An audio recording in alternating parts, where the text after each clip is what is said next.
morning, everybody. Happy Sunday. Halloween. Wanted to discuss vigilance today. And being vigilant, remaining vigilant, all that.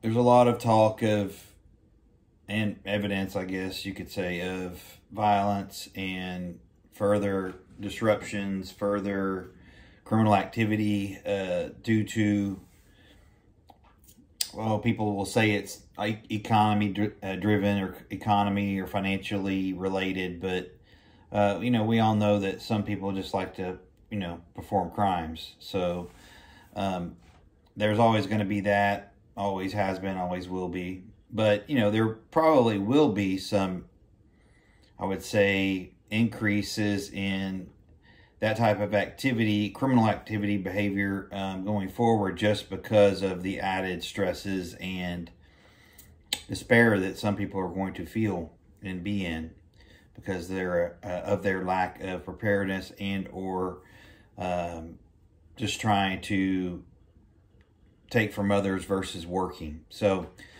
being vigilant or vigilance, of course, it all goes back to risk assessment, situational awareness, risk management. I think a lot of people have done videos on this. I know I've done several throughout the years, off and on here, but I sort of wanted to just break it down into, about 4 different areas of my advice to whether you be, a male, female, single, or married. These all sort of go hand in hand with today's climate and situation regarding people. So, remaining vigilant. When you're in public or when you plan to go somewhere like the store or, I don't know, maybe you're going to a restaurant or maybe you're just taking the kids to school or picking the kids up from school. You want to use good judgment, and you want to look ahead. If you're, say you're driving down the street, you want to be able to look, 4 to 5, car lengths up in front of you. You want to see what's coming, right? You don't just look at your hood ornament or the bumper right in front of you and just keep your eyes on that. You want a good, a good spectrum on what's going on in front of you as you're driving. Also, that when you get out, of course, you get to your parking spot or your destination, do you just jump out of the car and run inside, or are you always in a rush, or do you take the time to find a well-lit spot if it's at night, or find a spot that's not, obscured or, hidden by something like a bush or a tree where you're in public view, or, and are you doing things like that? Are you considering things like that? Are you going in the daytime versus the nighttime? Do you have to go at night? Maybe you should use good judgment and wait till the next day if it's not something that you absolutely have to have tonight at midnight or whatever the case may be. But use good judgment, park your car, keep your doors locked, have a look around, check your mirrors, always check your 6. Be sure there's nobody, parked next to you that's looking suspicious. Make sure there's nobody walking up on you. When you feel it's safe, gather your things, already have them in your hand, get out of the vehicle, lock the doors, make your way inside or wherever it is you're doing. Again, it's just a mindset of knowing what's going on around you, evaluating the risks, keeping your eyes open, your ears open, and being able to adjust to potential threats that may exist. And then another part of being, vigilant in public is just to trust your instincts, right? If you're, that little voice in the back of your head is telling you, oh, this is not good, don't go here, or don't go inside here, or go back to your vehicle, trust your instincts, because most of the time those instincts are correct. And it's all important today that, we as patriots especially, change the way that we think with regards to,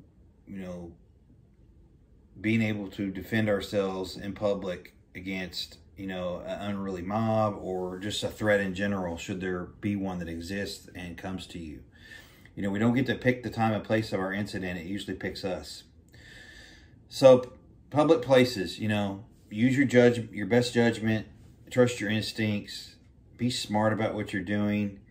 You know, don't be on your phone, out of touch, not paying attention, because that's what criminals do, is they target soft targets, soft victims that they can catch, you know, unwittingly by surprise, and they're gone. And hopefully you don't get hurt in the process. So another form of being vigilant is obviously in your vehicle. We talked about it a little bit just a second ago. Check your six. Always check your mirrors. You want to have 360 view of what's going on around you. You want to keep those doors locked if you're traveling, whether you're, you know, getting out of the vehicle, and make sure you keep those doors locked. Make sure you hit the alarm button. Just be aware that any type of barrier you can put between you and a potential, you know, criminal, or you know, a potential danger is a good thing.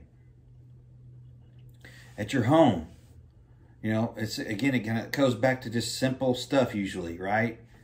With all the technology today, there's all kinds of camera systems, there's all kinds of security systems, there's these little Ring doorbells that are just such an added bonus and feature to your security at home.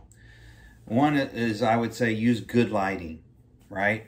At your entry points, on the corners, the back door area, the sides where maybe your trash bins are, perhaps, or your air conditioning system. You want to use good lighting, and try to get some solar lights, because, you know, you don't have to rewire them or anything like that. You can just buy a good brand, a good rated, you know, unit, so you're not having to change them out all the time. But there's a lot of good solar driven motion lights out there that are really, really good. So good lighting, that's key. Also, we talked about it, use the camera bell system. The Ring is one of them. There's several. I have a Slage, I think is what it is. And then keep your doors locked. I mean, you have all these, you know, if you're in an apartment, you have at least 2 locks. You have a deadbolt and usually a thumb lock on the doorknob.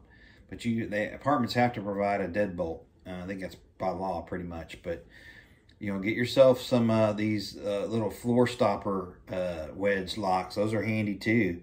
And anything you can do to reinforce your doors from being kicked in or breached is a good thing. So peepholes, you know, if you don't have a Ring doorbell, maybe you've got a peephole installed, you know, in the door.